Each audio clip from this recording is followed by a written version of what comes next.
À la base, c'était 100 exemplaires seulement pourtant, hein. C'était pas énorme. Le premier jour, j'ai eu 200 commandes. Je me suis dit, ok. De 100 exemplaires initial, on est parti à 1500 en 2 semaines. Et ça, c'est la baraka de Dieu. J'ai un ami qui m'a approché, qui m'a dit, c'est tout, tu devrais faire une boutique islamique parce que les gens aussi te demandent d'autres produits, on me demandait des Corans, on me demande, etc. J'ai dit, pourquoi pas, puisque quitte à faire un site web, je vais tout mettre dedans. Et c'est là que le Rafarna est né. Qu'est-ce qui fait l'argent? C'est l'idée qui fait l'argent ou bien il faut de l'argent pour faire de l'argent? Je pense que il n'y a pas de boutique islamique qui est basée pour des bijoux islamiques, mettons. Yeah. Donc je suis la seule qui vend vraiment des bijoux islamiques. C'est Dieu qui donne le risque. C'est Dieu qui donne en vrai. Après, alhamdulillah, j'ai confiance en moi parce que comme je te disais, l'originalité. Personne ne peut rentrer dans ma tête et faire la même chose que moi. Tu peux faire mieux que moi si tu veux, hein, mais tu ne peux pas faire la même chose que moi. Hello. Non, aujourd'hui c'est Assalamu alaikum wa rahmatullah. J'espère que vous allez très bien. Bienvenue sur Business Expertise. Bienvenue dans notre plateau Impact Stock où l'on invite des gens tous particuliers. OK? Et ici, on parle business, on parle mindset, on parle aussi spiritualité parce que ça fait partie de la vie. Et oui, j'ai aussi remarqué que toutes ces personnes-là qui impactent, qui sont passées ici, elles ont cet aspect spiritualité-là en elles. Et aujourd'hui, je pense qu'on va beaucoup parler de spiritualité et de business. On va laisser notre invité se présenter avant d'entrer dans le vif du jeu. Mais n'oubliez pas de vous abonner aussi. Hein. Oui, si vous voulez plus de contenu de ce genre, il faut liker, il faut partager à d'autres gens. Hello. Hello, assalamu alaikum. Wa alaikum salam wa rahmatullah. J'espère que vous allez bien. Moi, c'est Aïssatou Seck. Donc, owner ou plutôt propriétaire de Rafarna Boutique, votre boutique islamique préférée, je l'espère. Et je suis aussi créatrice de contenu. Donc, en résumé, c'est ça. Je viens d'avoir le sec. Le nom de famille. Le nom de famille. C'est vrai, peut-être j'aurais même pas dû dire. Il y a plein de gens qui ne connaissent pas. Pour moi, le nom de famille, c'était Made, quoi. Made by Aïssatou. Oui, je comprends. Aïssatou, c'est un plaisir de te recevoir. Aïssatou, la question pour tout le monde. Est-ce que tu te souviens de ta première expérience qui t'a permis de faire du mal d'âle? Oui, de l'argent. Donc en fait, moi, déjà, je suis une personne qui a la fibre entrepreneuriale depuis longtemps parce que mes grands-parents étaient entrepreneurs, mes parents sont entrepreneurs. Donc moi, dès que je suis née aussi, j'ai toujours voulu avoir quelque chose. Et je me rappelle que dès le primaire, en fait, dans chaque étape de ma vie, j'ai essayé des business. Ok, bon. Donc dès le primaire, je me rappelle que, et c'était, comme je dis à ce moment-là, c'était même pas pour l'argent, c'était parce que moi aussi je voulais entreprendre. C'était plus ça. Et donc la première fois que j'ai fait quelque chose, c'était que je vendais des jus dans mon quartier.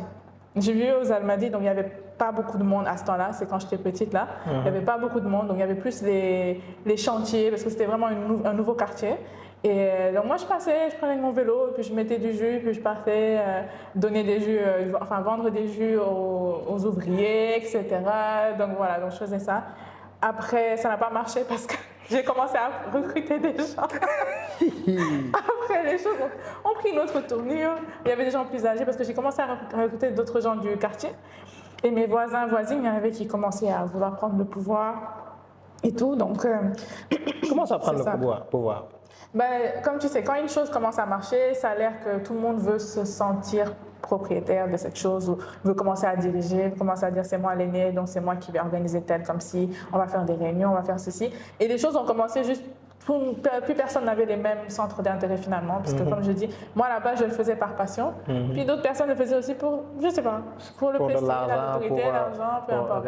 Du coup ça n'a pas duré, mais au moins j'avais fait ça au début moi toute seule et c'était ça. Mais bon, comme je dis, après tout le temps j'ai toujours fait des projets au lycée, j'avais commencé aussi à vendre des barrettes, des trucs, des accessoires de filles, les bagues et tout, mais l'école m'a interdit. L'école m'a bloqué parce que c'était interdit dans l'école de vente.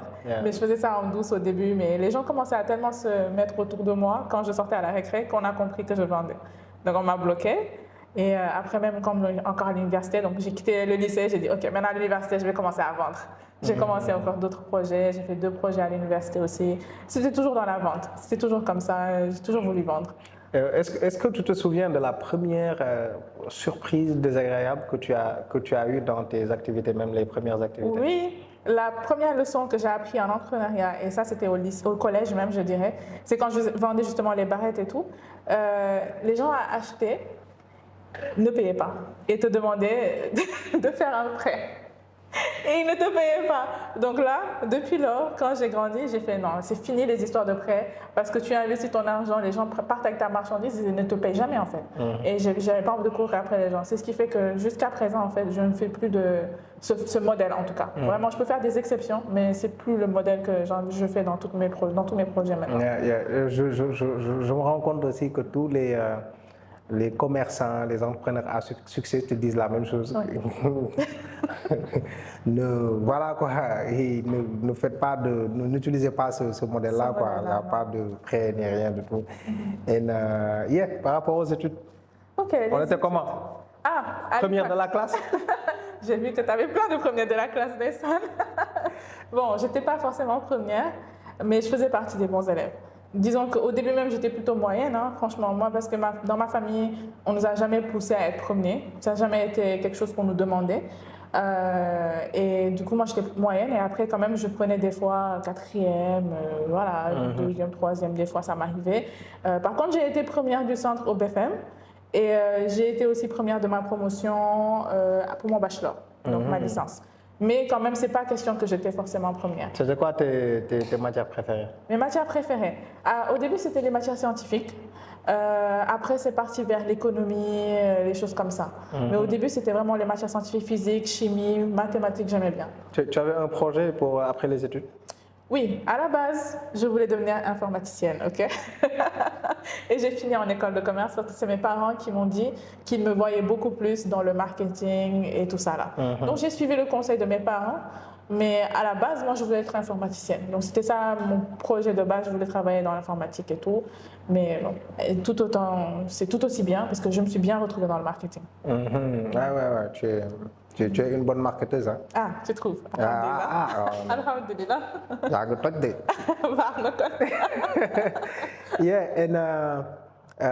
Alors, les études, ça s'est passé ici, à l'extérieur? J'ai fait une partie de mon cursus, tout mon cursus presque ici. J'ai juste fait mon master à l'étranger, au Canada. Donc j'ai fait là-bas mon MBA en marketing digital. Mais en attendant, j'avais travaillé ici, j'ai eu mon bachelor ici, bachelor en administration des affaires ici, j'ai fait mon lycée ici, etc. Donc c'est ça. Mais j'étais dans une école bilingue pour le lycée et je pense que ça m'a beaucoup aidé à avoir une ouverture sur le monde. Donc ça m'a beaucoup aidé aussi, même dans mon intégration au Canada, etc. Donc c'était une école c'était le programme international, ça s'appelait. Donc c'est quelque chose qui m'a vraiment beaucoup aidé à m'ouvrir. Alhamdulillah. Ça c'est très bien. Et à quel moment est-ce que tu es créatrice de contenu? Et à quel moment est-ce que tu as décidé de créer du contenu, de te mettre en avant pour donner des conseils? Alors, je pense que beaucoup de gens ne le savent pas. Mais j'avais créé ma première chaîne YouTube au lycée. Oui, beaucoup de gens ne le savent pas parce que justement, j'ai supprimé tout quand je me suis voilée. Mais j'ai fait ma première chaîne YouTube là-bas. J'avais créé un groupe, moi et un autre de mes partenaires.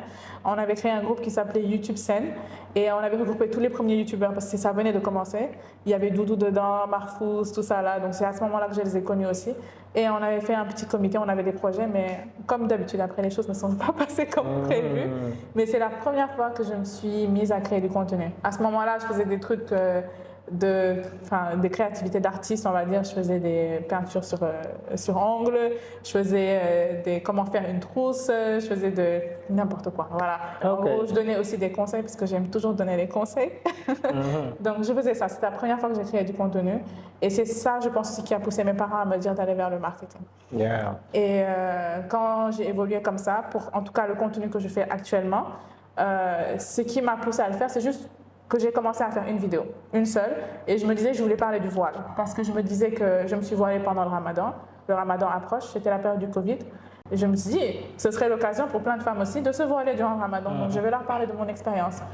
Je ne voyais pas plus que ça, hein. Je me disais, bon, juste une petite vidéo comme ça, et puis je poste. Et quand j'ai posté, la vidéo a fait du buzz, comme ça, les choses se sont éparpillées, et là on m'a proposé en fait de faire des vidéos pour une autre page qui n'était pas la mienne. Je pense que ça s'appelait Je suis voilée. Oui, suis voilée. Et après, donc, on m'a demandé de faire des vidéos pour eux pendant le Ramadan.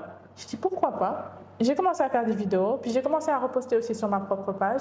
Et les gens ont tellement apprécié qu'ils m'ont demandé de continuer. Donc, c'est comme ça que je me suis mise à faire la création de contenu que je fais actuellement. Qu'est-ce qui a créé le déclic qui t'a poussé vers la spiritualité? Ok, alors moi ça s'est pas fait d'un coup parce que je sais que beaucoup de gens c'est après une expérience tragique ou autre chose, des fois ils se réveillent. Moi ça s'est pas fait d'un coup, on peut dire que depuis que je suis jeune quand même, on n'arrête pas de me dire Ya Seyda, etc. parce que je parlais beaucoup de spiritualité. J'ai toujours aimé parler de religion mais j'étais pas pratiquante, sincèrement. Quand je dis j'étais pas pratiquante, je priais mais j'étais pas régulière, etc. Durant mon adolescence, honnêtement. C'est quand j'ai grandi que j'ai été confrontée à des questions, parce que moi j'aime débattre. Les gens ont commencé à me poser des questions et tout, les gens aussi ont commencé à me poser des questions vraiment qui me remettaient en question. C'est là que je me suis dit, mais accepte-toi, en vrai, toi tu connais pas ta religion. Tu es là, on t'appelle Ya Seyda, etc. Mais c'est vrai que toi tu connais rien, tu pratiques pas comme il faut, etc. Donc il faut que tu te réveilles. Et là, après, quand je suis allée au Canada, justement, j'ai été confrontée à tellement plus de religion, tellement plus de culture, tellement plus de vision des choses, que ça m'a poussée encore plus à savoir qui j'étais. Et là, j'ai compris aussi une chose, c'est que tu sois au Canada ou au Sénégal, en fait, cette vie est difficile. Parce que ça, c'est une chose aussi. Il y a plein de gens qui pensent qu'aller à l'étranger, c'est juste fun, tu vas t'amuser et tout, mais non, il y a autant de problèmes là-bas qu'il y en a ici, c'est juste qu'ils sont différents. Donc, quand tu comprends en fait la futilité un peu, on va dire ça comme ça, de cette vie, et que tu sais que, comme on dit d'ailleurs dans le Coran, que cette vie n'est que jouissance trompeuse, tu te rends compte que tu es en train de courir après un idéal et tout qui n'existe pas vraiment, ni ici ni ailleurs, et que tu peux l'avoir que dans l'au-delà. Et c'est là où je me suis dit, c'est fini, arrête de jouer, arrête de tout ça là, concentre-toi sur ta religion parce que finalement tu es là pour ça. Yeah. Et je suis une personne tellement curieuse que j'ai commencé à faire plein de recherches et tout. C'est ce qui m'a poussée à avoir la connaissance que j'ai aujourd'hui, alhamdulillah. Je ne suis pas une experte, mais quand même, j'ai une bonne base, alhamdulillah. Et cette connaissance, c'est ce qui m'a permis justement, encore une fois, de faire la création de contenu que je fais et tout ça là. Donc c'est comme ça mon déclic. Ça, c'est super important. Et quand tu as commencé à créer du contenu, est-ce que tu as une fois eu un retour désagréable, quoi? Oh oui. Une petite expérience désagréable? Plusieurs. plusieurs. En vérité, il y a des gens qui viennent même me dire que je suis en train d'égarer les gens. Carrément, alors que ce n'est pas du tout le but de la page, au contraire, c'est d'aider les gens à avoir une meilleure identité islamique, et voilà, tout simplement, et faire des rappels pour rappeler en fait pourquoi on est sur Terre. Mais d'autres aussi me disent qu'en tant que femme, je ne devrais pas m'afficher, etc. Mais bon, comme je dis, les avis divergent, plein de choses. Peut-être que ce sera un peu trop détaillé d'en parler ici, mais en soi, je suis prête à prendre entre guillemets le risque, si c'est un risque, parce que je me dis que une fois d'ailleurs, pendant mon absence, parce que je me suis absentée, comme tu sais, pendant mon absence, il y a un homme qui m'a approché et qui m'a dit « Aïssatou, pourquoi tu as arrêté les vidéos ?» Et je lui ai dit « Bon, c'est difficile, etc. etc. » Il m'a dit « Mais tu sais que ma fille te suit. Et que ma fille, en fait, si tu n'es pas sur les réseaux sociaux, elle va suivre que des gens qui dansent par-ci ou qui parlent de make-up ou autre chose. Pas que c'est forcément mal, mais elle n'a pas non plus un exemple d'une femme qui peut être plus orientée vers la religion. Et on a tous besoin de modèles dans différents secteurs de la vie. Donc, j'aimerais que tu reviennes et tu reprennes la vidéo parce que tu ne sais pas en fait quel impact tu peux avoir sur les plus jeunes déjà. Et ça, c'est une chose qui m'a tellement touchée pour me dire que c'est vrai, sur les réseaux sociaux, il faut qu'il y ait une représentation de tous les types de femmes. Et il y a des femmes comme moi qui sont intéressées par leur religion, qui sont passionnées par leur religion, et j'aimerais bien que d'autres femmes le soient aussi. Ça m'a motivée à revenir, mais oui, j'ai reçu des commentaires qui me disent au contraire que j'égare et que je ne devrais pas être sur les réseaux sociaux.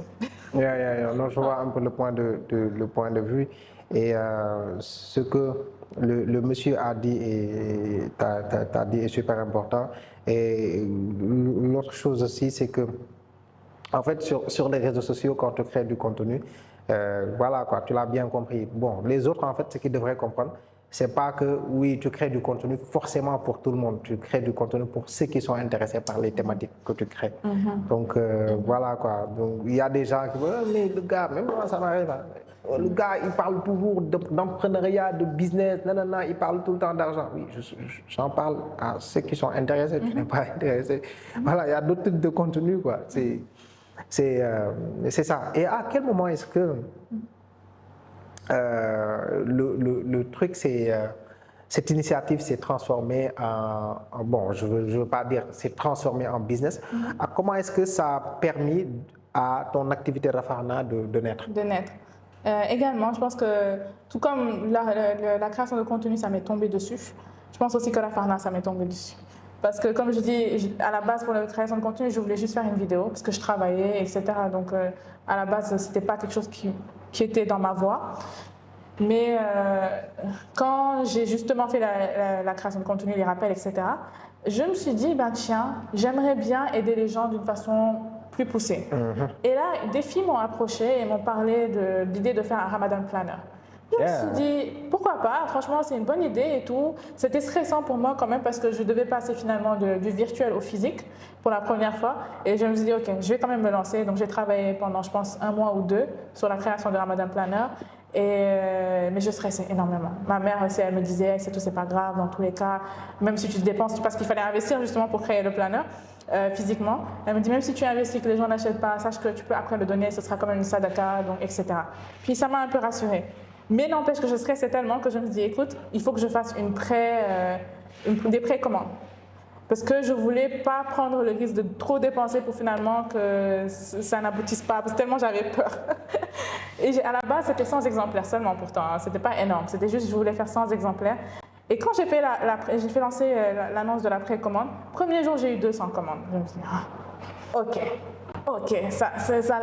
et donc ça s'est autofinancé déjà. Parce que j'ai même pas eu à dépenser parce que j'avais déjà les commandes des clients. Donc il fallait juste que je prenne l'argent et après que je ramène. Et de 100 exemplaires initial, on est parti à 1500 en 2 semaines à peu près. Wow. Ouais, ça c'est la baraka de Dieu. Yeah. Franchement, dis-toi, je stressais pour ça, mais Dieu a fait que j'en ai vendu 1500 en 2 semaines. Et ça prouvait déjà l'intérêt des gens par rapport aux produits islamiques et finalement aussi au travail que je faisais. Et par contre, ce qui s'est passé, c'est que c'était tellement beaucoup finalement que je n'étais pas préparée. Et la bénédiction s'est transformée en mini-catastrophe parce que du coup, je devais régler plein de choses. Il y avait des commandes à l'étranger, il fallait que je trouve une autre solution logistique en 2 semaines, il fallait que je trouve des livreurs et à ce temps-là, ce n'était même pas aussi commun que maintenant. Il fallait que je trouve un moyen de tout organiser, de répondre à peut-être des milliers de messages parce qu'il y en a qui parlent et qui ne commandent même pas en plus. Donc j'avais tellement de messages.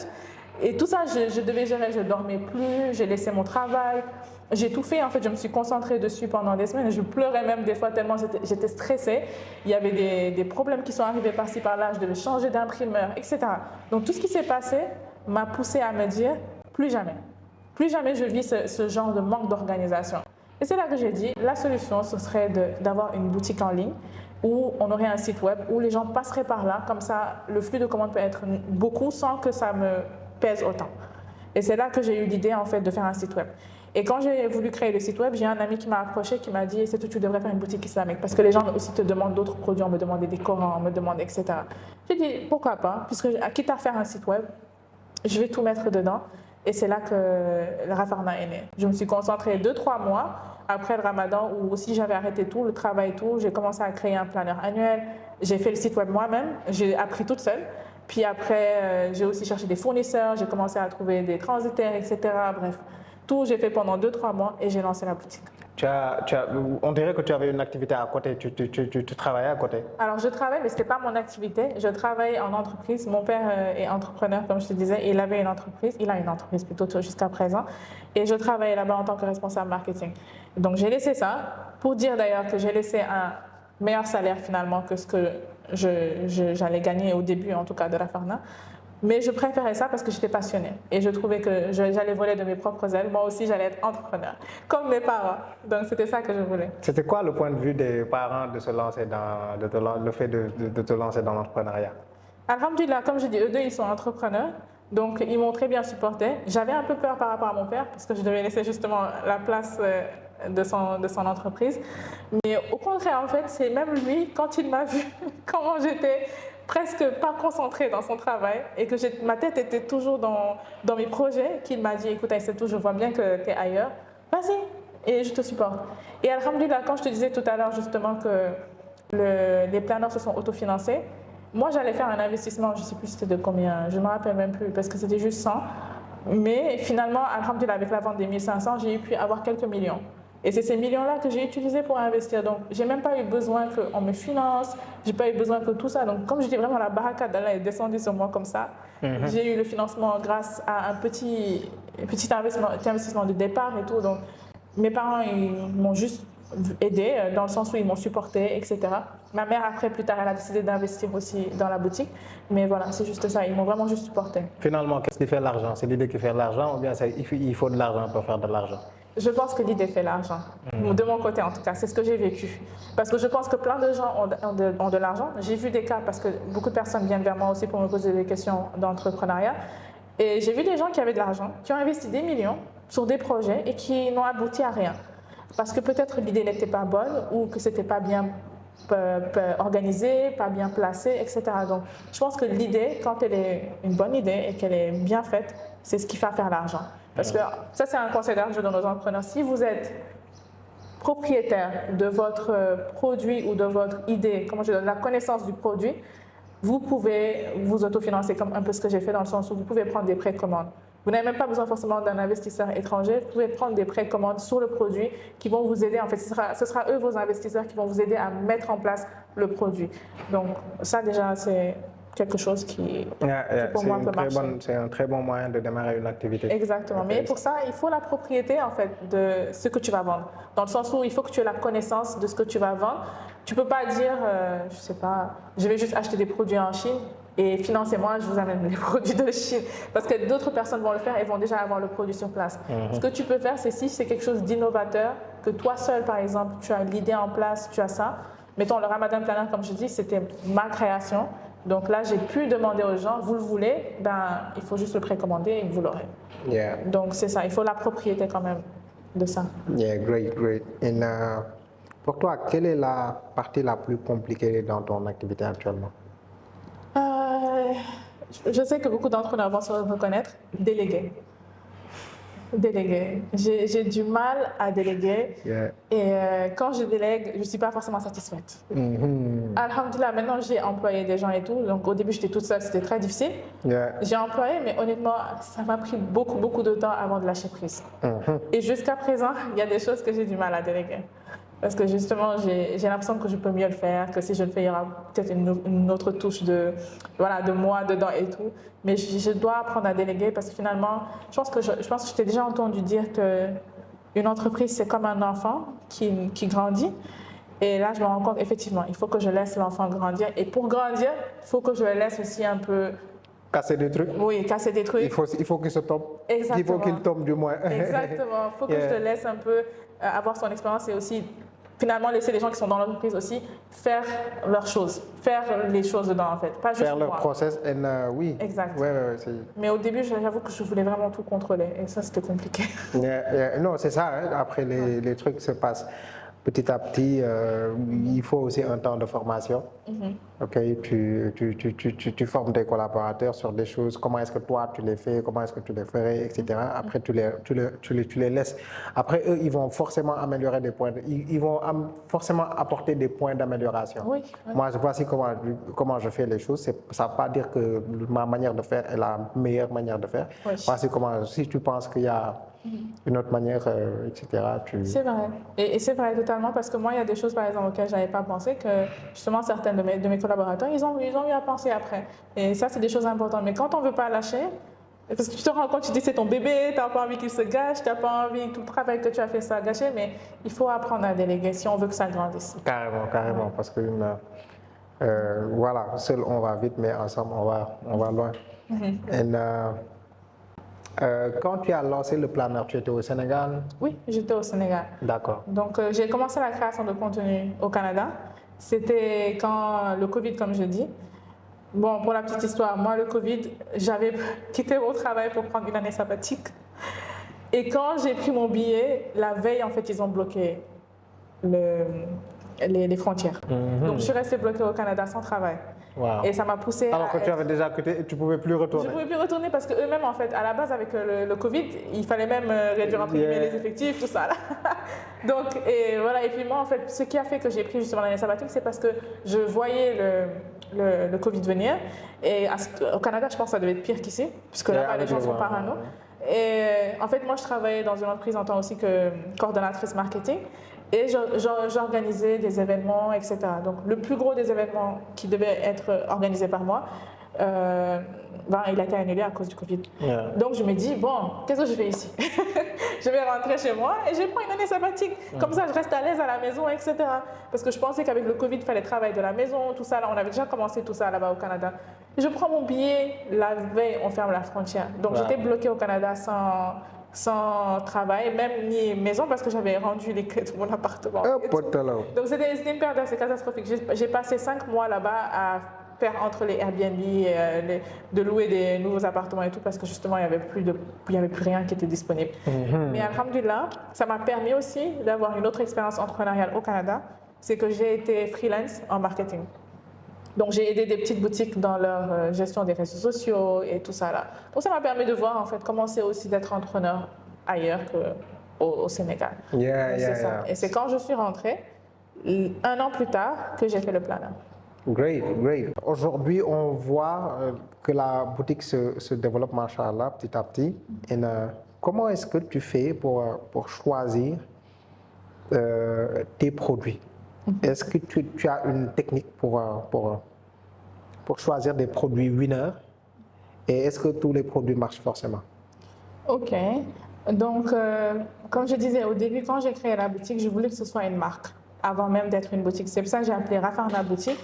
Parce que Rafarna, en tant que tel, c'est la marque. Et la marque, en fait, il y a plusieurs choses que je crée moi-même.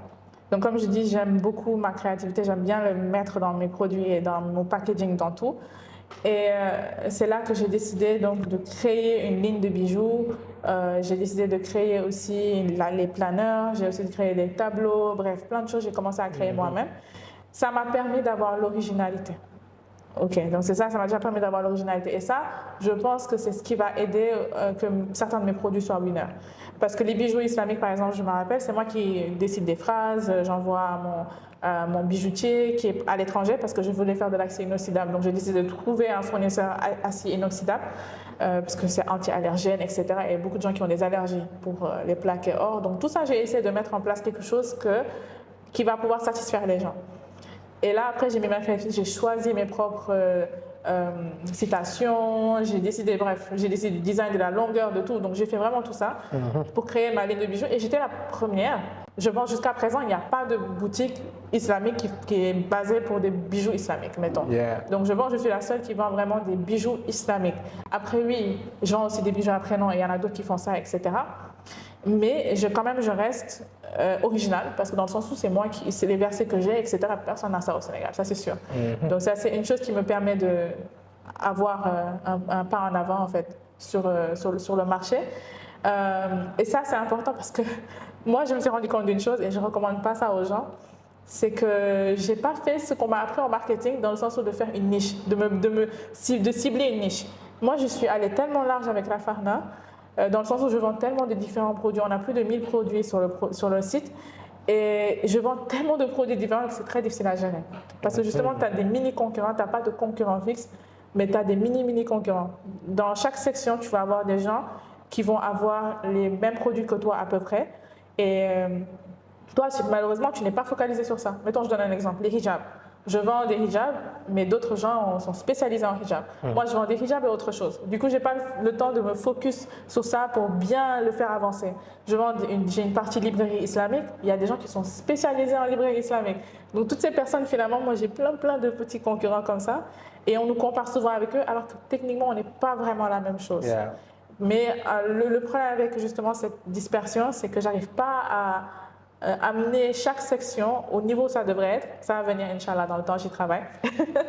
Mais j'aurais voulu plus me concentrer sur des produits un par un, le temps de tout développer avant de passer à un autre produit. Ça, c'est une erreur que j'ai faite. Mais effectivement, c'est ce que je fais. C'est-à-dire que je mets ma touche dans tout ce que je touche. Même les Corans, etc. Comme je dis ici, comme je ne peux pas modifier le Coran, ce que je fais, c'est que dans le packaging, je rajoute une petite carte où je donne des instructions, c'est quoi les sunnas de lire le Coran, c'est quoi ceci. Je donne toujours un petit plus, qui fait que l'expérience client que je donne à mes clients, justement, est différente de celle des autres. Donc, c'est comme ça que je fais la différence. Yeah, ça, c'est super important. Je vois un peu ta stratégie business et voilà quoi. C'est-à-dire, d'autres ont choisi de se spécialiser, mais toi, tu as tes propres produits à toi que tu as créés que les autres n'ont forcément pas. Et je pense aussi que le fait d'avoir des livres et des accessoires que d'autres personnes ont, ça peut être intéressant du moment où quand les gens viennent dans la boutique, ils peuvent voir d'autres choses qui sont intéressantes et les prendre en même temps. Donc ça peut, voilà quoi, ça peut permettre de faire des ventes additionnelles. Exactement. Ouais. Ça c'est super important. Et pour les produits que tu ne peux pas modifier, etc., oui, on va jouer sur l'expérience. Exactement. Sur le packaging surtout, et puis voilà. C'est ça. Yeah, great. Au moment quand tu as stand-by moi c'est automatiquement ce que je me suis dit. Je me suis dit, mais attends, Aïssatou, elle a stand-by son compte personnel. Alors que son compte personnel, normalement, lui apporte du flux sur Rafarna, vu que Rafarna venait d'être lancé, etc. Oui, c'est vrai. Est-ce que tu n'as pas senti une baisse dans tes activités quand tu as arrêté de communiquer sur Rafarna? Alors non, pas vraiment, alhamdoulilah. Alhamdoulilah. En vrai, j'ai créé une nouvelle, on va dire même communauté sur Rafarna. La communauté que j'ai sur Rafarna est différente de la communauté que j'ai sur Made by Aïssatou. Et parce que justement, je pense que la distinction s'est faite justement parce que j'ai arrêté, comme tu dis. Du coup, là, j'ai pioché de nouvelles personnes. Et maintenant que je reprends un peu sur Made by Aïssatou, c'est là que je sens qu'effectivement, des gens qui sont de Made by Aïssatou maintenant vont encore plus connaître aussi Rafarna. Et vice-versa, des gens qui étaient dans Rafarna aussi, qui ne connaissaient pas Made by Aïssatou, vont connaître aussi Made by Aïssatou. Mais je n'ai pas senti une baisse. Et alhamdoulilah, comme je dis, chacun a son baromètre de succès. Et des fois, pour certains, c'est l'argent, des fois, c'est d'autres choses. Mais moi, comme le but de ma boutique et ma mission, je trouve, avec la boutique, c'est de renforcer l'identité islamique des personnes. Tant que je vends tous les jours, moi pour moi, j'ai gagné. Donc, alhamdoulilah, depuis que la boutique est lancée, à part quand je ferme parce que voilà, on a un événement où on sort, ou etc., la boutique vend tous les jours. Et juste à cause de ça, moi, pour moi, c'est un succès. Quel que soit le chiffre d'affaires, quel que soit, etc. Donc, alhamdoulilah, ça n'a pas du tout gâché mes ventes. Ça, c'est super bien. Imagine, il y a quelqu'un voilà, ouvrait une même boutique, une boutique et vend les mêmes articles que tu vends. Comment est-ce que tu prendrais ça?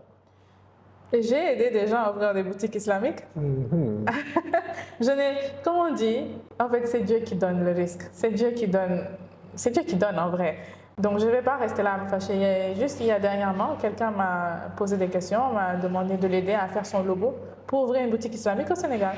Vendre pratiquement les mêmes produits que moi.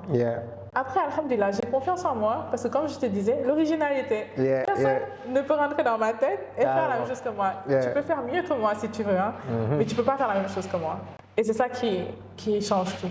Donc, alhamdoulilah, c'est ça que j'aime dans ma boutique, c'est que je mets ma touche personnelle dans mes produits. Les planeurs islamiques, je pense qu'il n'y a personne qui le fait au Sénégal. Donc, tout ça là, c'est moi, c'est ma créativité, c'est ce que je peux donner au monde et c'est ce que je vais faire. Si toi, tu peux donner autre chose au monde, alhamdoulilah, on peut être plus de 2, plus de 3 à œuvrer pour le monde et pour le monde musulman. Donc, alhamdoulilah. Voici 100 business rentables et faciles à lancer en Afrique. Je suis Manu Arthur et depuis 2016, j'accompagne les entreprises et organisations nationales et internationales dans le cadre de notre agence Marketing Digital Expertise et j'ai aussi formé et accompagné plus de 1000 entrepreneurs et aspirants dans le cadre de notre agence Business Expertise. Si tu veux lancer un business avec les moyens du bord et gagner des revenus supplémentaires, ceci est pour toi. Nous venons de lancer un e-book inédit, 100 idées business rentables et faciles à lancer en Afrique. Dans ce e-book, tu trouves aussi des solutions adaptées pour démarrer un business avec tes propres moyens, une technique efficace pour choisir l'idée de business qui te correspond et des exemples concrets de business pour t'inspirer. Tu peux commander le e-book dès maintenant via le lien en description. Imagine quelqu'un prend ton planeur et crée une copie parfaite. Une copie parfaite. Oui, et échange le nom planeur, quelque chose d'autre. To Allah et puis. Ah, franchement. Tu prendrais ça comment? Franchement, Tu sais que jusqu'à présent, même mon contenu, il y a des gens qui prennent et qui enlèvent mon nom. Surtout ceux où il n'y a pas mon visage. Et les gens m'envoient, ils me disent, tiens, ça c'était à toi, ça. Mais je leur dis, c'est pas grave. Parce que le but de mon travail, c'était de vrai, encore une fois, c'était pas l'argent ou autre, c'était de vrai pour la communauté musulmane. Donc c'est pour ça que ça me fait pas autant mal le plagiat. Mais si quelqu'un vient et vole mon œuvre, je pense que je le dirais juste, mais je vais pas en faire tout un drame, dans le sens où je sais que Dieu est là.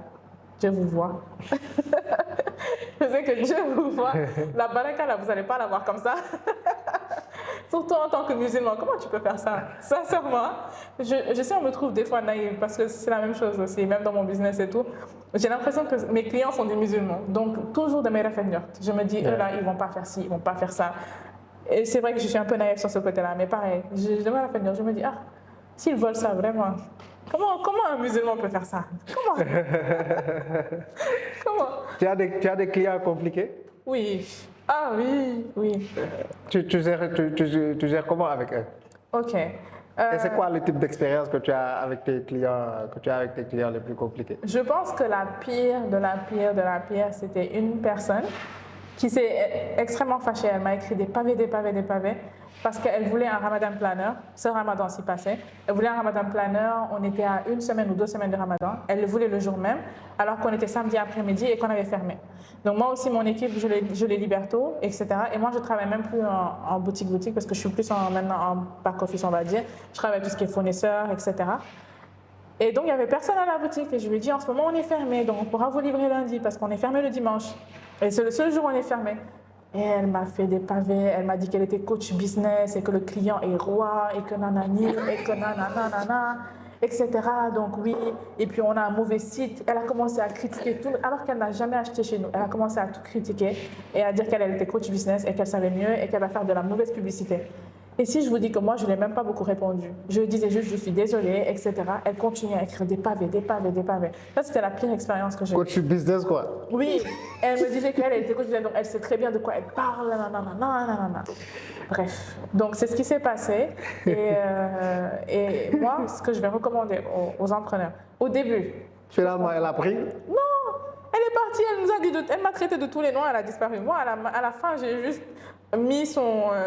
j'ai changé son nom pour haters et j'ai laissé comme ça. Parce que je ne pouvais pas rester à la répondre, à me disputer avec elle. Ça ne sert à rien. C'est ce que des fois aussi je dis aussi à mon équipe. Il faut arrêter s'il y a un client qui veut essayer de disputer, il ne faut pas pousser le truc. Excuse-toi, parle cordialement et laisse partir. C'est ce que j'ai fait. Yeah. Je ne me suis pas disputée du tout avec cette personne. Je n'ai même pas le temps là. J'ai pas le temps là. Carrément. Et honnêtement, je recommande à tous les entrepreneurs, ayez des limites. Ce n'est pas parce que le client est roi que vous n'avez pas droit à votre vie sociale, que vous n'avez pas droit à un jour off, vous n'avez pas droit à je ne sais pas quoi. Ma priorité, c'est moi d'abord. dans le sens où si je ne suis pas là, le business ne va pas fonctionner. Il faut que je sois bien, moi aussi, pour que le business fonctionne. Donc, si vous avez moi surtout, je dis toujours, on a un seul jour off, c'est bon quand même. Juste un jour off, laissez les gens respirer un peu. Je peux faire des exceptions. Sérieusement, ça m'est arrivé que, surtout quand j'habitais là où il y avait la boutique, si un dimanche quelqu'un veut, je vais descendre, je vais faire la commande et faire partir. Des fois, parce que aussi des fois il y a des gens qui sont en urgence ou qui voyagent, etc. Ça m'arrive. Mais je veux dire, c'est pas une règle générale où le dimanche on est ouvert. Non, le dimanche on est fermé. On est fermé. C'est comme ça. Il y a des clients qui m'appellent à 23h qui me disent je veux une commande. Je leur dis aussi 23h à un moment donné, c'est pas possible aussi. Right. Donc il faut juste se faire des limites. Au début, je peux comprendre que ce soit difficile. Moi, au début, j'avais pas de limite. Mais c'était parce que c'était le début. Mais après, il faut commencer à prendre ses marques, savoir quel jour on peut travailler, quel jour on ne peut pas travailler. Et je donne juste un autre exemple. On m'a proposé un marché durant le Ramadan. C'était pour des paniers Ramadan. Mais ce marché devait me faire travailler toute la nuit. Et je dis, je ne le prends pas. C'était beaucoup d'argent, mais je ne le prends pas parce que pas toute la nuit, une seule nuit, c'était plusieurs nuits. Je me dis, mais le Ramadan, c'est une promotion de Hassanat. D'abord, il faut que je gère aussi moi mes Hassanat, dans le sens où il faut que la nuit, je veux faire mes Qiyam al-Layl, je veux faire autre chose, je veux ma sanité normale. Donc, je ne peux pas prendre un business, valoriser l'argent plus que finalement ce pourquoi je pense que je suis créée, c'est-à-dire diamoyal. Donc il faut qu'aussi j'ai cet argent, j'ai ce temps pour m'occuper de ma spiritualité. Parce que je ne peux pas non plus aussi prôner aux gens, soyez spirituels, etc., soyez pieux. Et après moi de mon côté, je vais choisir l'argent quand je peux avoir l'opportunité d'avoir des promotions rationnelles. Donc il faut avoir ses limites. Chacun a ses limites par contre.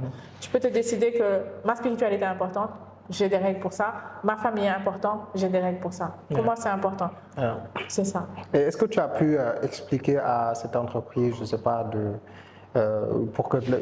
est-ce que cette entreprise a pu comprendre avec ton explication, etc. Parce que en fait, parfois, il arrive que derrière qu'une mauvaise organisation arrive à l'entreprise, parce que normalement, ça, on aurait dû te contacter bien avant pour que tu te prépares, etc. Exactement. Et eux, ils peuvent avoir des urgences parce que, comme j'ai l'habitude de le dire,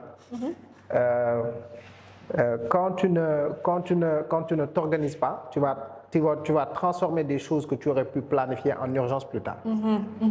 Et une fois que ce manque d'organisation-là se transforme en urgence chez eux, ils vont vouloir parfois, il y a des entreprises, etc., ou bien des clients qui vont vouloir transférer cette urgence à une autre personne. Exactement. Léegi nag foofu nag soo ñàkkee fayda tuuti. Oui. Ils vont te transformer l'urgence duñ la fay li jar lu ko jar. Exactement. Et puis derrière, si tu ne délivres pas comme ils veulent, ils vont t'accuser, yow yaa yàq sama liggéey, etc. Alors que derrière, à la source, c'est eux qui ne sont pas bien organisés. D'ailleurs, ça m'est arrivé aussi pareil durant le Ramadan, quelqu'un qui voulait aussi faire des packs Ramadan. Et parce qu'il s'est pris à la dernière minute, il y avait un des articles qui n'était pas possible. Et je lui ai dit, cet article, c'est pas possible. Il m'a dit, OK, on va faire avec ce que vous avez. J'ai dit, OK, on a fait avec ce qu'on avait. Mais à la fin, il s'est plaint. Il a dit, oui, mes clients ne sont pas satisfaits parce que j'avais dit ça et ça. J'ai dit, mais on en avait déjà discuté. Mais tout ça parce que sûrement vous êtes dans l'urgence. Vous avez mis aussi ça sur nous, mais après, etc. Donc le truc s'est transformé en quelque chose aussi de pas possible. Mais bon, moi de toute façon, j'ai fait ce que j'avais prévu de faire. Il faut qu'on me paye mon contrat. C'est important. Oui, et franchement, on en avait parlé. C'est pas question que j'ai changé derrière son dos. Non, j'ai vraiment tout dit. Et j'ai été transparente. Et ça, c'est quelque chose que je fais avec tous les clients. Je leur dis, s'il n'y a pas ça, il n'y a pas ça. Je ne fais pas tourner en bourrique. Mais effectivement, ce que je fais pour des fois expliquer, c'est que je ne vais pas dire au fond que c'est pour ma spiritualité ou autre chose. Mais je vais dire qu'en ce moment, il n'y a pas cette disponibilité-là. En ce moment, on est trop booké. Ou en ce moment, etc. Et puis, je laisse comme ça. Parce qu'effectivement, je ne veux pas non plus faire travailler mon équipe comme ça la nuit sur zéro. Il y a ça, il y a tout ça aussi que je prends en compte. Il y a des gens qui sont mamans, etc. Donc, je peux pas faire ça non plus. Je respecte aussi mes collaborateurs, comme je dis. Et puis, et ça, c'est important. Pour moi, le plus important, c'est faire ce que tu dis, dire ce que tu fais. Comme le premier client qui voulait se faire livrer samedi alors que vous étiez déjà off. Et vous avez simplement fait ce que vous aviez déjà annoncé, dit. Oui, nous, sur nos réseaux, sur nos plateformes, vous voyez que à partir de telle heure, regardez votre montre. Donc, il n'y a rien de nouveau. Il n'y a rien de nouveau. Donc, si on vous dit non, c'est parce que c'est comme ça. C'est comme ça, je ne vous ai rien fait. Et puis, après, malheureusement, ils vont essayer d'attaquer de notre angle. Oui, le site, il n'est même pas bon. Passons, vous. Oui, passons, vous ceci, vous cela, etc. Moi, vraiment, alhamdulillah. Il t'arrive d'avoir des objections prix. Ah, ça, c'est trop cher. Bien sûr, bien sûr. Et enfin, c'est normal au Sénégal parce qu'il y a la culture du wakhalé. Et moi, c'est des choses aussi que j'ai pris, je vais dire, du Canada, mais aussi de mon expérience de ma vie en général. C'est le fait d'avoir des prix fixes. J'ai des prix fixes et franchement, j'ai de bons prix fixes. Moi, je trouve personnellement, il faut juste comparer avec, comme je dis, les gens qui sont dans mon marché. Si tu prends les hijabs, tu regardes les gens qui vendent des hijabs. Si tu prends les bijoux, tu regardes les gens qui vendent des bijoux. Si tu prends ceci, tu regardes, j'ai de bons prix, j'ai des prix compétitifs. Parce que, comme j'ai dit, à la base, quand je faisais l'entreprise, j'étais pas là à vouloir chercher une tonne d'argent, en fait. Je voulais faire quelque chose qui va aider les personnes à se rapprocher de leur religion, à être identifiées. Donc, dans ma tête, je sais que certains prix peuvent être chers. Comme par exemple, mettons mes Corans.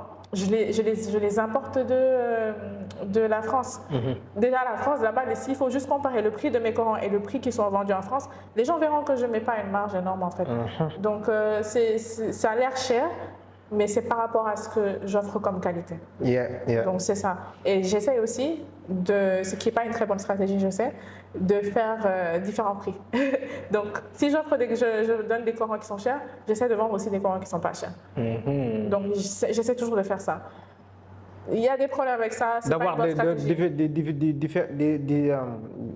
Différentes gammes en fait. Oui, c'est pas une bonne stratégie par contre. Même en marketing, on me l'a appris, je sais. C'est parce qu'en fait, il y a des gens qui vont acheter celle qui est un peu bas de gamme ou qui vont recevoir en cadeau celle qui est bas de gamme et ils vont croire que tous vos produits sont de la même gamme. Donc ça, c'est pas une bonne stratégie. Mais c'est ce que je fais quand même pour l'instant.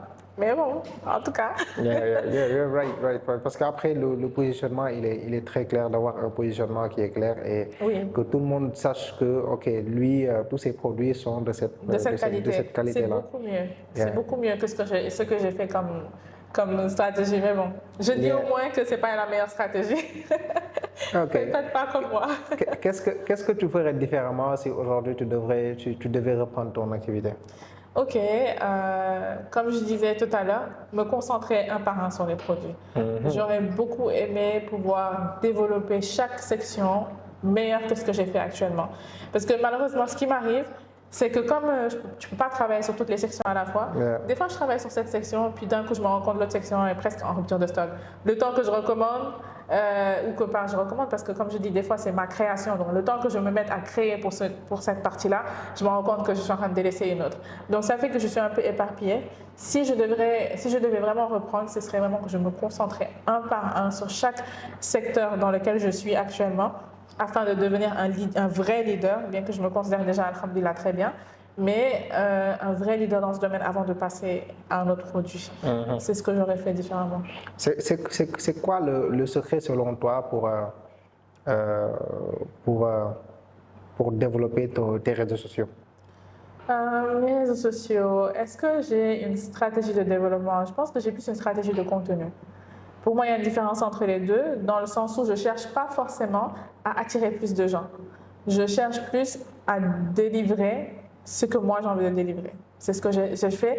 Et comme je suis authentique, je pense que c'est ça qui attire tout seul les gens. Moi, je ne fais même pas une stratégie de développement.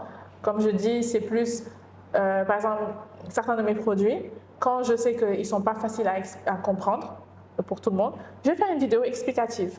Et le fait que j'explique ça et que par exemple d'autres ne le font pas, ça va attirer des gens naturellement.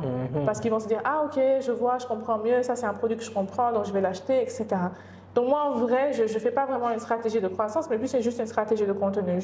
Je planifie mes contenus à l'avance, j'ai des tableaux, tellement de tableaux chez moi, plein de tableaux où il y a les calendriers de tout ce que je dois faire, ça me permet de gérer plusieurs choses aussi en même temps, donc je planifie tout.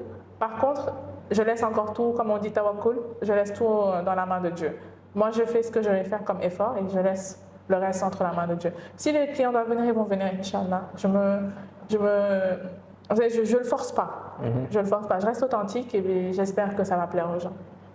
C'est ça. Côté qualité de contenu, qu'est-ce que tu as eu à apprendre dans le process? Est-ce que c'est-à-dire quand tu as débuté, tu avais déjà tous les skills de création de contenu, ou bien il y a eu énormément de choses que tu as appris côté comportement comportement des utilisateurs, côté utilisation de ton matériel, etc. Ok, l'une des choses, c'est comme je disais, j'ai commencé les vidéos YouTube il y a très longtemps, donc ça m'a donné une expérience. Ça m'a déjà donné une expérience. Et l'une des erreurs peut-être que j'ai fait, c'est qu'avant, comme beaucoup de gens je pense, on est un peu perfectionniste. On veut avoir tout le matériel, on veut avoir ceci, cela, etc. Mais ce que j'ai appris, c'est encore une fois l'authenticité. Tu fais avec ce que tu as. Tu fais avec ce que tu as et encore une fois, tu mets ta confiance en Allah et puis c'est fini en fait. Dans le sens où, moi, avant, j'avais acheté une caméra chère et tout. J'avais acheté des lumières, des ring lights par-ci. J'utilisais. Tu avais un studio. Oui, c'était ça même. J'ai acheté plein de matériel. Et au final, maintenant, je filme avec mon téléphone. Et là, je me suis retrouvée, maintenant, j'ai juste un trépied et un téléphone. Quand j'ai besoin de filmer authentiquement, je me mets devant une fenêtre et je me mets à filmer. Alors qu'avant, il fallait que j'ai mon matériel, il fallait que j'ai ceci, il fallait que j'ai cela. Et là, maintenant, j'ai simplifié les choses, vraiment. J'ai tout simplifié. J'ai dit, écoute, on filme avec le téléphone parce que c'est plus accessible, c'est plus facile. Je n'ai pas beaucoup de temps de préparation et puis on y va. C'est ce que j'ai appris. C'est exactement, hein, le truc, c'est ça. Hein. Quand tu démarres avec les moyens du bord et que tu démarres de la manière la plus simple possible, tu te lances. Mais si, oui, je veux commencer à faire du sport, mais avant ça, il faut que j'aille dans une grande boutique acheter non, il me faut telle marque de chaussures, il me faut tel prix, etc. Tu compliques les choses. Exact. Mais commence chez toi, tu n'as pas de chaussures, fais pieds nus chez toi, mais là, fais 1 minute et va prendre ta douche et puis pars. Demain, tu fais 2 minutes, après demain et après, ainsi de suite. Ouais. Le truc, c'est comme ça, hein, et puis on se... Voilà, on avance. Je suis d'accord avec toi. J'ai d'ailleurs même une amie il y a très longtemps qui m'avait dit qu'elle ne pouvait pas prier parce qu'elle avait laissé, on était au Canada, elle m'a dit qu'elle ne pouvait pas prier parce qu'elle avait laissé dans son pays son tapis de prière rose avec son Coran rose et tout ça là. Et qu'elle ne pouvait pas prier en fait si elle n'avait pas tout ça. Je vois. Donc après moi j'essayais vraiment de la convaincre de lui dire en fait tu n'as pas besoin de tout ça pour prier. Mais voilà, c'est pour dire que des fois quand on est trop perfectionniste finalement on n'est pas productif. Et productivité c'est très important pour moi. Je l'étudie beaucoup et tout donc ça m'aide beaucoup dans ma vie de tous les jours. Tu as cette touche de perfectionnisme toi? Oui, mais j'ai beaucoup travaillé. Disons que je suis moins perfectionniste maintenant. Ouais, moi, je travaille toujours dessus, quoi. Oui. Ouais, moi, je travaille toujours dessus. Et puis, j'ai aussi remarqué que c'est une touche que l'on retrouve chez pas mal d'entrepreneurs, quoi. On veut faire les choses nickel, bien, etc.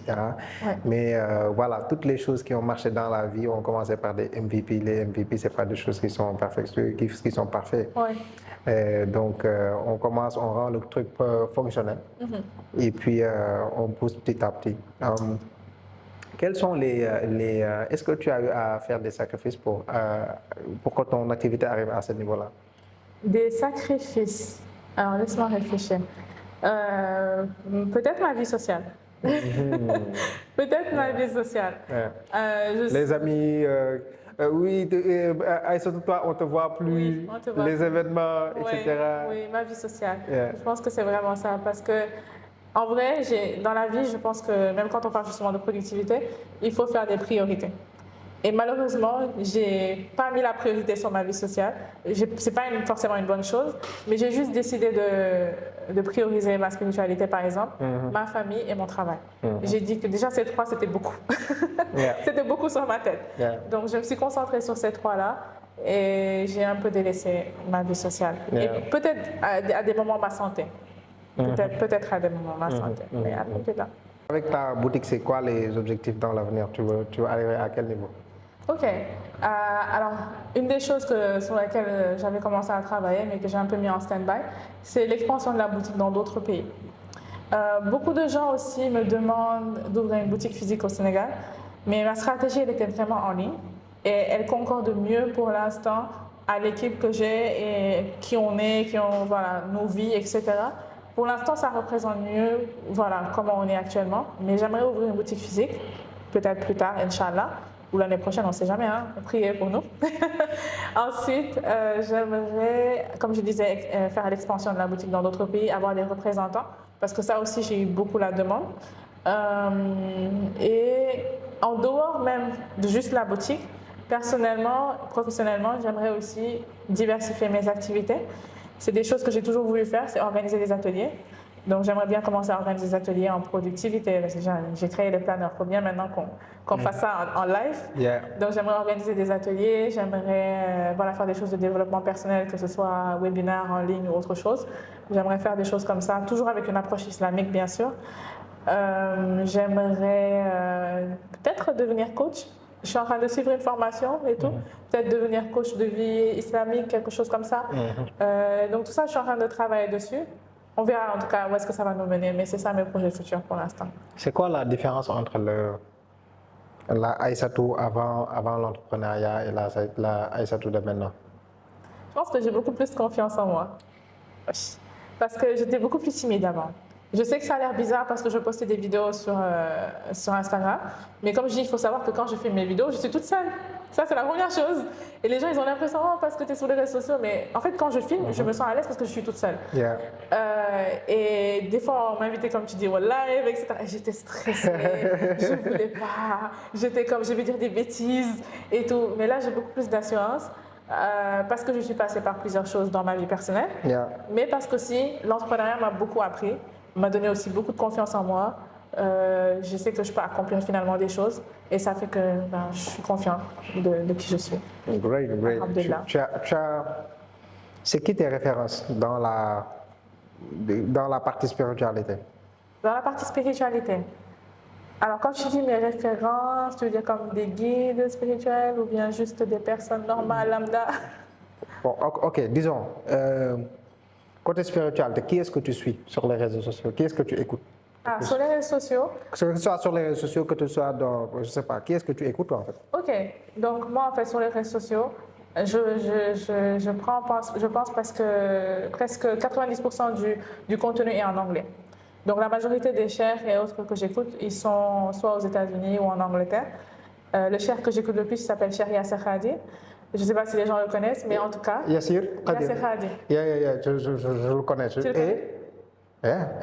Regarde, une bonne partie des choses que j'ai appris du conflit en Palestine, c'est grâce à lui. C'est grâce à lui, alhamdoulilah. Effectivement, il fait beaucoup de contenu actuellement. Non, mais c'est-à-dire, tu écoutes ces conférences qu'il fait sur la Palestine, comment je pense que son premier contenu, c'est toi qui me l'as envoyé. Ah oui, c'est vrai. C'est possible parce que je suis fan de lui. Tu me l'as envoyé. Je suis fan de lui. Donc, le contenu que tu m'avais envoyé, c'était la première partie. Il y a eu une deuxième partie qu'une autre personne a co-animée. Ok.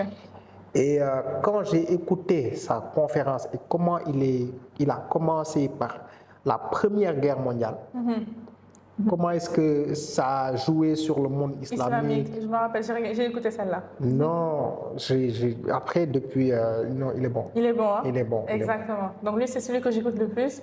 Et l'un des thèmes qu'il aborde, qui me touche vraiment, et qui touche peut-être au Sénégal aussi énormément, je pense qu'il devrait toucher autant de gens, c'est le respect dans la divergence, le respect dans la diversité. Et ça, c'est quelque chose que j'essaye de faire à travers mes vidéos aussi. J'essaye de, par-ci, par-là, de mettre certains messages pour aider les gens à être plus tolérants. Qu'il y a différentes écoles islamiques, qu'il y a différents courants de pensée, qu'il y a tout ça et qu'on ne doit pas s'entre-détester. Il y a différentes tariqas. Ce n'est pas parce que quelqu'un est dans une autre tariqa qu'on doit se détester. Au contraire, on est tous des frères et sœurs. Yeah. Donc c'est ça. Et je suis personnellement mourite. Donc oui, donc je suis aussi également les chassidas du Cher, etc. Donc j'apprends beaucoup de ma spiritualité, je l'ai appris beaucoup à travers les chassidas. Donc c'est ça un peu mes références. Et sinon je peux dire personnellement, il y a ma mère bien sûr. Ma mère, c'est elle qui est mon tout, honnêtement. C'est ma motivatrice, c'est mon tout. C'est ma meilleure amie, c'est mon tout. Honnêtement, je peux pas, je sais pas, c'est le cadeau que Dieu m'a fait, le plus beau cadeau que Dieu m'a fait. Et c'est elle ma référence en premier lieu, que ce soit dans la spiritualité, dans le travail, dans tout, c'est elle qui est ma motivation, ma référence, tout. Donc elle m'a beaucoup instauré tout ce qu'on peut dire qui est piété chez Aïssatou, parce que je dis piété entre guillemets, puisque bon voilà, mais tout ce qu'on peut dire, ça, c'est grâce à ma mère. C'est ma mère qui a tout fait en moi. Yeah, great. Et toi, tu es du genre nocturne, matinal? Alors, naturellement, je suis nocturne, mais j'ai travaillé à devenir matinale. Parce que Fajr. Parce que sinon, Fajr, il faut bien que je me réveille à Fajr. Donc, j'ai dû travailler en fait à changer mon cycle. Et ça m'a pris beaucoup de temps. Des années, je pense, ça m'a pris avant de changer mon cycle. Avant, je dormais très tard. Maintenant, à 23 ans, j'essaie quand même d'aller au lit pour me réveiller tôt. C'est important. Qu'est-ce qui ne peut manquer dans une journée d'Aïssatou? Qu'est-ce qui peut ne pas manquer? Qu'est-ce qui peut ne pas manquer? Ok, d'accord. Alors, on va y voir. Qu'est-ce qui peut ne pas manquer, c'est ça? Ouais. Qu'est-ce qui peut ne pas manquer, c'est ça? Oui. Ok. Alors, qu'est-ce qui peut ne pas manquer? J'ai envie de dire lire le Coran. J'essaye tous les jours. Ça, c'est une chose que j'essaye tous les jours. Il peut y avoir des jours où je vais peut-être oublier ou rater le soir, mais j'essaye chaque matin et chaque soir d'essayer de lire le Coran. Ça, c'est une de mes routines que je veux vraiment maintenir parce que je considère en plus que le Coran apporte de la baraka et te transforme, même si tu ne le sens pas, même si tu ne le sais pas. Je pense que le Coran te transforme. Et donc, j'essaie de le lire tous les jours, que je comprenne ou que je ne comprenne pas d'ailleurs ce que je dis, comme on dit. J'essaie de le lire tous les jours, une page le matin, une page le soir, ça c'est le minimum. Sinon, je fais bien plus que ça. Est-ce qu'il y a Est-ce qu'il y a une chose que les gens ne comprennent pas forcément de toi et que tu aimerais que les gens voilà, sachent de toi? Je ne suis pas une experte en religion. Je ne suis pas au Ouais, stade. les gens, c'est sûr qu'il y a énormément de gens, dès qu'ils ont une question Oui. islam, on va demander à Aïssatou. Oui, Il y a ça dans Aïssatou. Et c'était une grosse pression. Et c'était une des choses qui me faisait peur d'ailleurs quand je disais que j'allais revenir sur les réseaux sociaux. Ça me faisait tellement peur parce que les gens viennent se confier à moi, viennent me poser des questions et après toi tu as toute la charge mentale en fait d'avoir le problème de peut-être centaines de personnes. Et ça c'était quelque chose de lourd.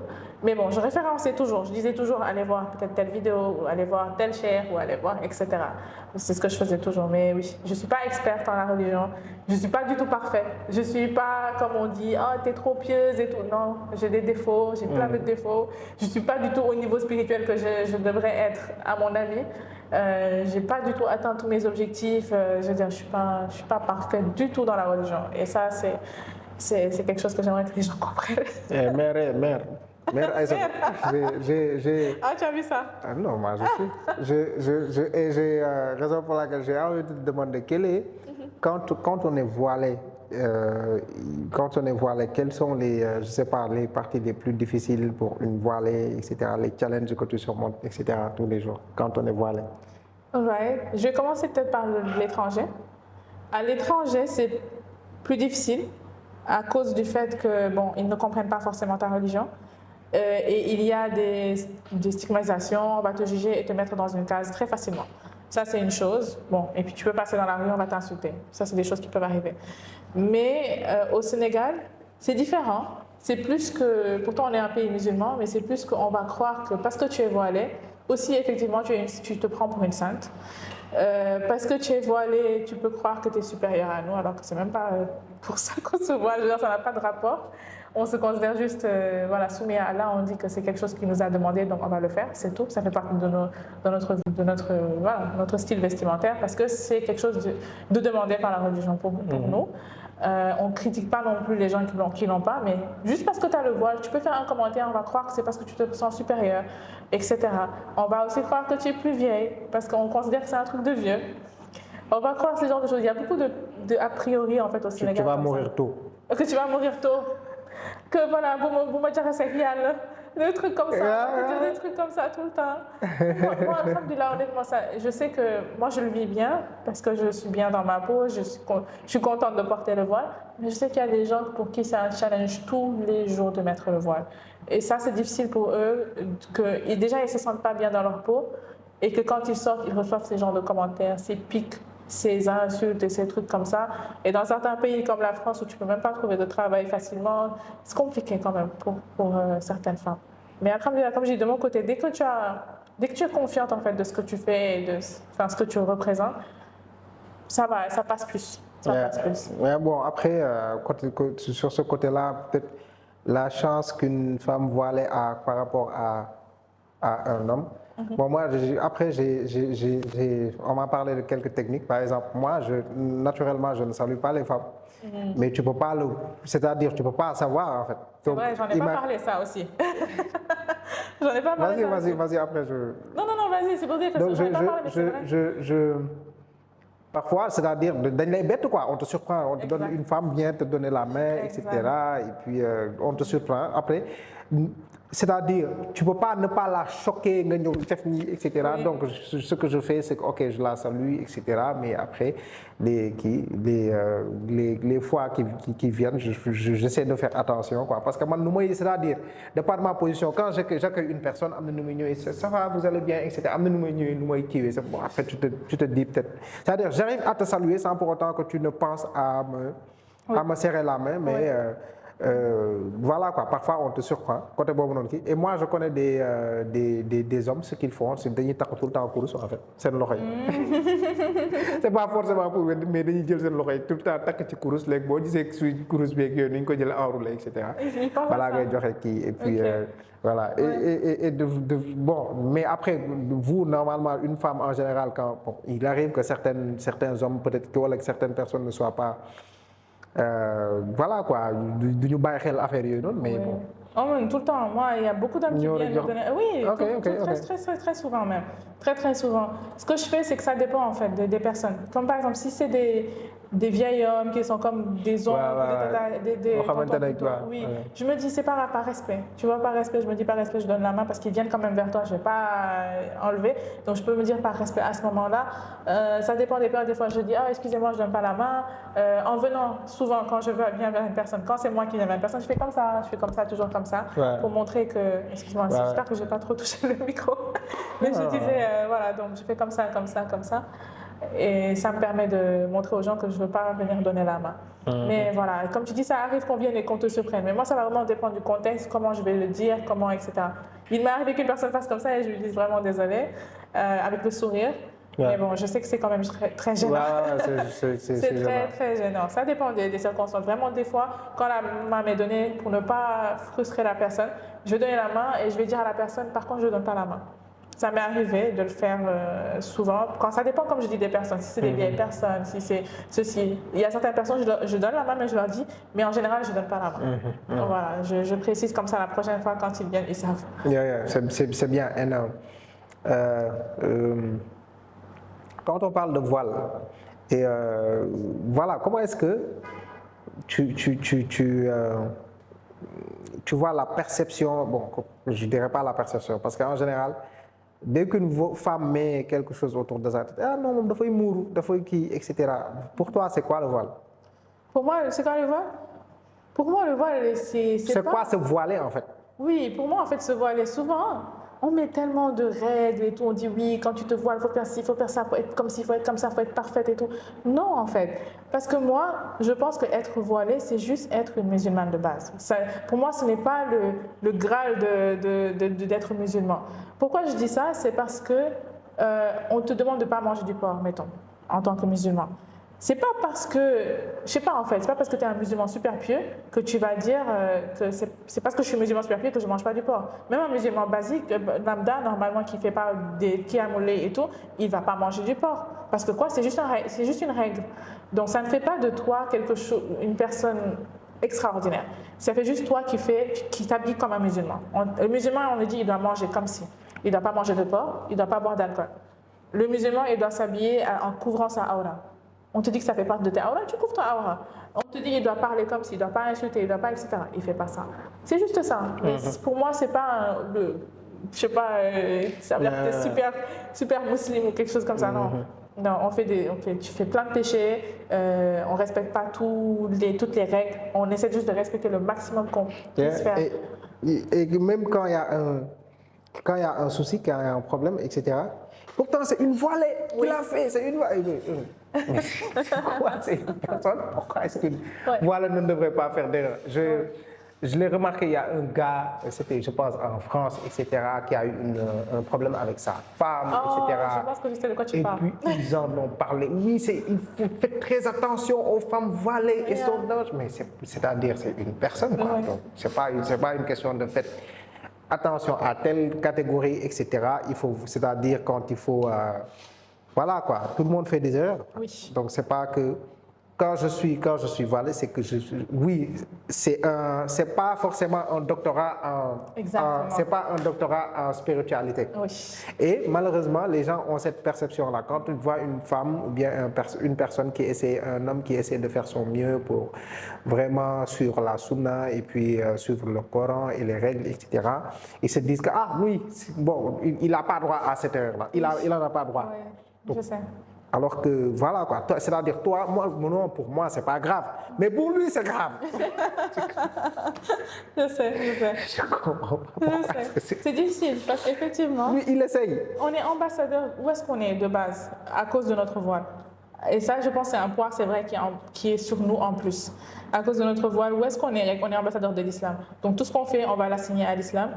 Ce qu'encore une fois, je dis, il ne faut pas forcément faire ces amalgames parce qu'encore une fois, l'habit ne fait pas le moine, comme on dit souvent.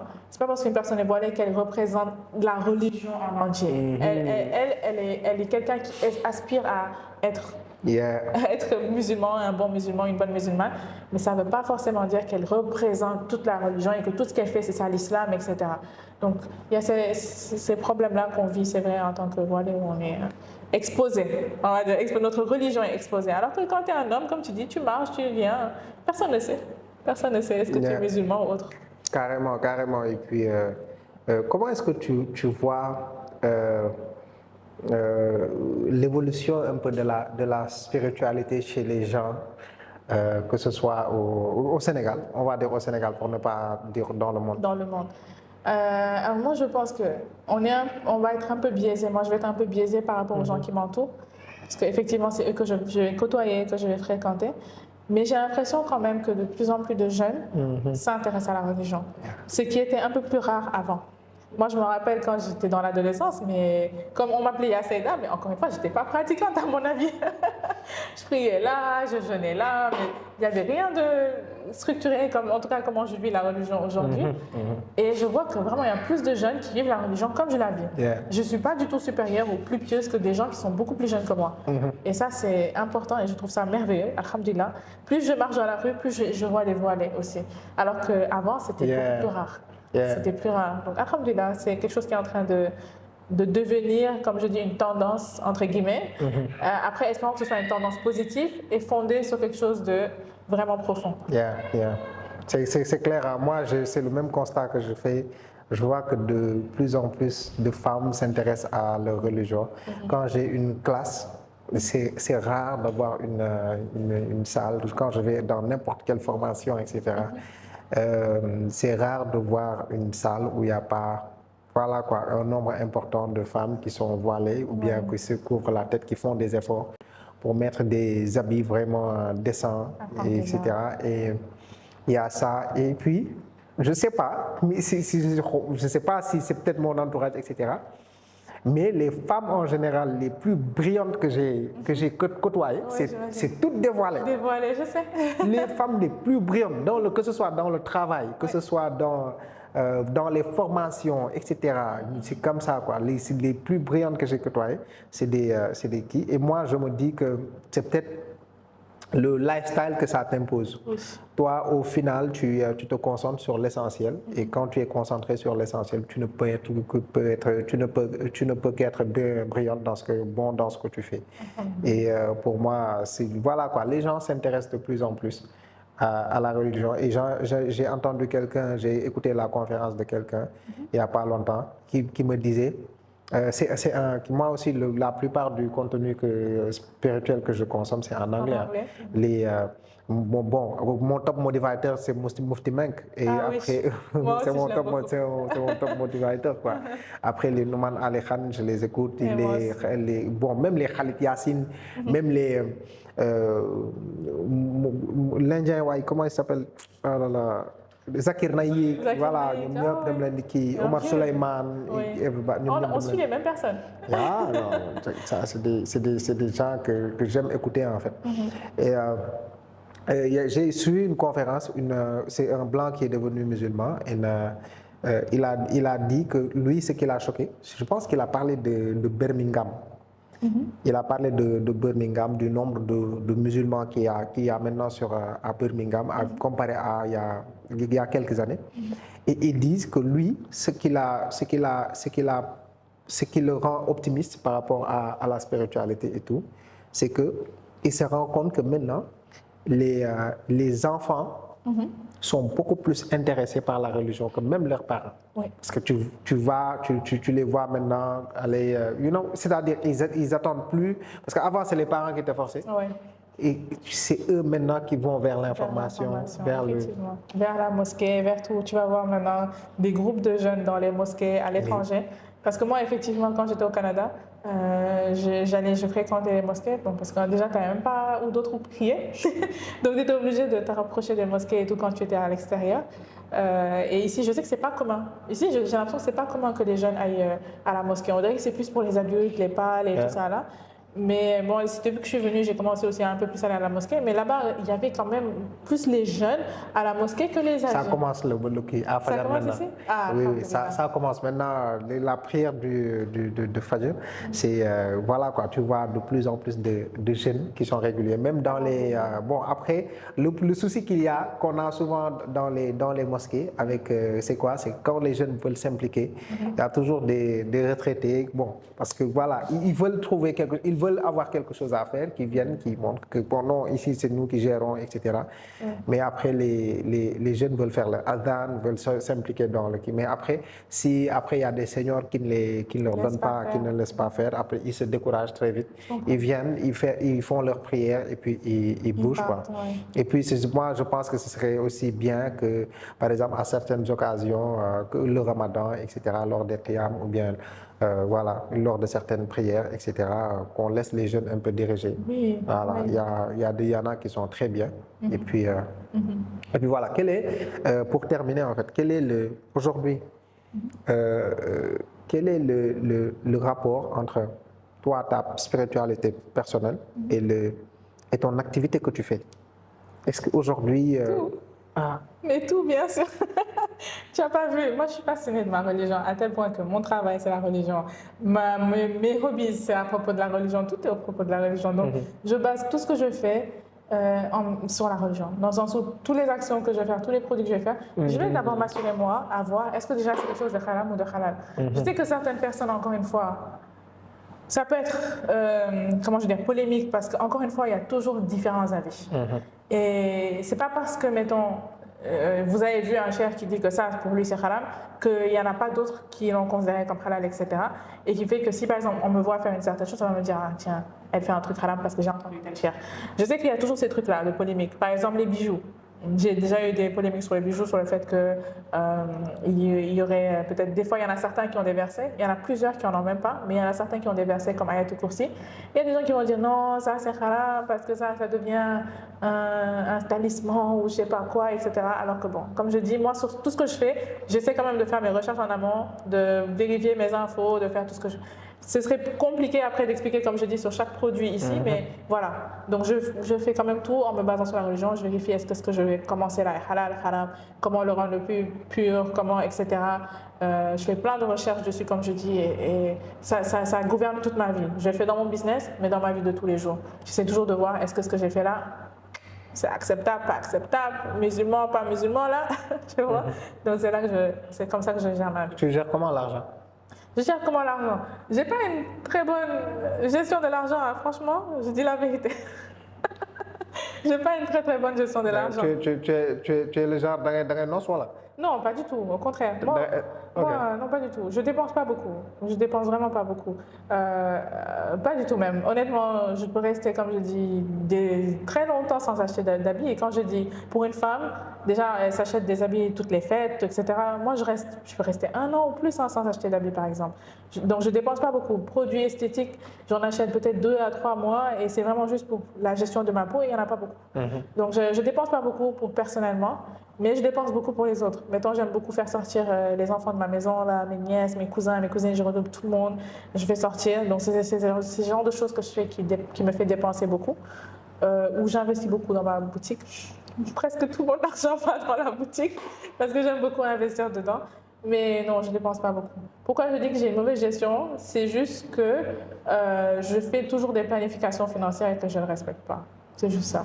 Je trouve qu'il me manque de la discipline là-bas. C'est juste ça. Et côté business, est-ce que tu as une manière de, je ne sais pas, comment est-ce que tu fais pour apprendre plus ou bien tu apprends seulement sur le tas? Ah oui, j'ai fait une erreur, je corrige la prochaine fois. Alors, déjà, comme je dis, je suis curieuse. Moi, je suis le genre de personne, je suis curieuse. J'écoute tout le temps des podcasts. Je prends des cours en ligne. Tout le temps, jusqu'à présent, des cours sur le marketing, des cours, comme je dis là, je prends des formations sur le coaching. Je ne suis pas sûre que je vais le faire, mais je vais quand même prendre les cours parce que c'est quelque chose qui me passionne. Je vais prendre des cours surtout, des cours islamiques, des cours, je suis toujours en train d'apprendre. C'est quelque chose que j'arrêterai jamais, je pense, Inch'Allah. Je veux toujours continuer à tout simplement écouter. Et ce que je fais, par contre, je ne le fais pas de façon formelle. C'est comme je dis, quand je conduis, je mets un podcast. Quand je cuisine, je mets un podcast. Quand je fais autre chose, je mets un podcast. C'est juste quand je travaille, par contre, je me concentre. Mais sinon, les autres activités de ma vie, si je suis seule, je mets un podcast. Quel est ton support préféré quand il s'agit d'apprendre? Un livre, formation, une conférence? Alors, j'utilise YouTube et Udemy. Je ne connais pas si vous connaissez Udemy. Voilà, donc j'utilise les deux. YouTube et Udemy, ce sont les deux que j'utilise le plus pour me former. Comment est-ce que tu aimerais que les gens se souviennent de toi plus tard, dans l'avenir, etc.? Que j'ai pu laisser quelque chose de positif par rapport à l'image de la religion. Ça, c'est quelque chose qui est important pour moi. Parce que comme je dis, que ce soit la boutique ou que ce soit mes rappels islamiques sur le contenu Made by Satou, mon objectif, c'est de renforcer l'identité islamique des musulmans. Dans le sens où je veux que quand tu partes un de mes produits, par exemple, que ce soit un bijou, comme là, celui-là, il y a écrit patience, que ça te rappelle tes valeurs, que ça te rappelle qui tu es, que ça te rappelle pourquoi tu es sur Terre. Donc c'est ça, je veux juste être comme un rappel marchand. Je veux être une lumière dans la vie des gens, c'est ça. Je prie Dieu de ça, je dis j'aimerais être une lumière où est-ce n'importe où que je sois. J'aimerais apporter quelque chose de positif, pas quelque chose de négatif, pas quelque chose de sombre.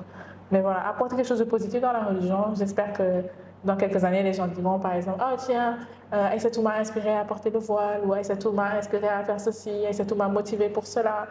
C'est juste ça. C'est ça. Ton mot de la fin? Alors, je remercie énormément l'équipe Business Expertise parce que comme on m'a invité là, je considère que de ma tekki. Non. Et honnêtement, je remercie vraiment. C'était de très belles questions. J'ai même pas senti le temps passer. C'était fluide, intéressant. Et puis je suis bavarde, hein, désolée pour ça. Mais en gros, vraiment, je suis contente pour ça et j'espère vraiment que je pourrai avoir un impact positif, même à travers justement cette vidéo. Et je ne sais pas si tu as déjà fait une interview. Moi, j'aimerais t'interviewer. Hein. Let's go. Ah ouais. Moi, je ne sais pas. À chaque fois, je me dis là pour qui ma réponse est comme ça. On a fait Goulette. Toutes les personnes, on m'a invité là on ne se connaissait pas. Il m'a envoyé. Demain, je dois aller faire son interview. Et puis, moi, je suis toujours OK pour ça. T'es OK pour ça? On va t'interviewer. On va te faire une business expertise, toi aussi. Genre un podcast pour toi. Attends, on va te faire ça. J'espère être aussi bonne que toi. Let's go. Non, mais après, c'est quoi? C'est juste un talk, c'est une discussion. Voilà, moi, je ne joue pas le rôle de journaliste, etc. Je discute simplement avec toi. Et puis, en tout cas. Non, moi, j'ai hâte. Il faut... Oui, il faut qu'on le fasse. Et j'espère aussi que d'ici 1 an, 2 ans, j'aurai réalisé tellement de nouveaux projets que tu vas avoir envie de me réinviter. Mais pourquoi pas? Si tu as un business que tu veux développer, notre formation marketing digital te permettra d'acquérir les compétences pour booster la visibilité et les ventes de ton business. C'est une formation pratique avec des vidéos explicites que tu peux suivre sur ton ordinateur ou même ton smartphone tout en avançant à ton rythme. Tu peux visiter dès maintenant notre plateforme de formation pour avoir un aperçu de notre contenu et aussi lire les multiples avis de ceux qui ont déjà testé notre formation marketing digital. Tu peux retrouver dès maintenant le lien de notre formation marketing digital en description. Moi, je te remercie. Je te remercie pour ton temps et ta générosité. Tu as partagé énormément de choses. Et oui, tu es entrepreneur. C'est pas évident du tout. C'est pas évident de te voler du temps. Mais on a réussi à te, Et vraiment, merci beaucoup. On te souhaite de réaliser tout ce que tu veux et qui est là, qu'Allah mette de la baraka dans toutes tes activités. Et parce que tu as, voilà quoi, tu es utile à la société quoi. Et pour moi, un entrepreneur, pour moi c'est ça l'entrepreneuriat quoi. Il y a une grosse différence entre oui je suis businessman et je suis entrepreneur parce que oui un entrepreneur tu rajoutes de la valeur et on sent même quand tu vends rien tu mets il y a énormément de valeur que tu partages quoi. Donc je te remercie pour tout ça et guys c'est ça.